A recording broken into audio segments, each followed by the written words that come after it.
নাগাড়ে বৃষ্টি আর তাতেই কার্যত যেন বানভাসী অবস্থা তৈরি হয়েছে পূর্ব বর্ধমান জেলার কাটোয়া ১ নম্বর ব্লকের বেশ কিছু এলাকায়।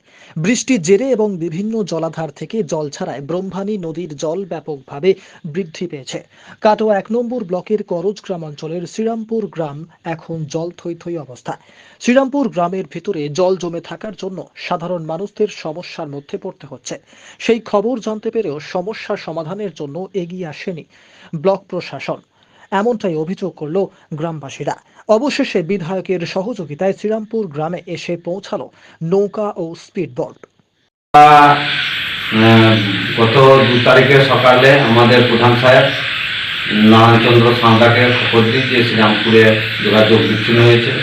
তিনি এসে দেখে যান, সঙ্গে সঙ্গে তিনি কাটোয়া 1 নম্বরের বিডিও এবং কাটোয়া এসপিকে জানান।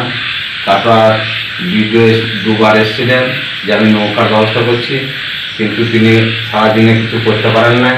আমরা বিকেলে মাননীয় বিধায়ক রবীন্দ্রনাথ চ্যাটার্জিকে জানাই, তিনি সন্ধ্যার সময় বললেন কাল সকালে তোমাদের নৌকা যাবে। আজকে তিনি নৌকা এবং স্পিড বোটের ব্যবস্থা করেছেন, এর জন্যে আমরা তাকে ধন্যবাদ জানাই। এবং আমাদের শ্রীরামপুর গ্রামে খুবই উপকার হয়েছে। আমরা 30 ঘন্টা জলবন্দী ছিলাম এবং তিনি কিছু ত্রাণ এবং বাচ্চাদের ওষুধ পাঠিয়েছে এবং আরও পাঠাবে পরবর্তীকালে বলেছেন।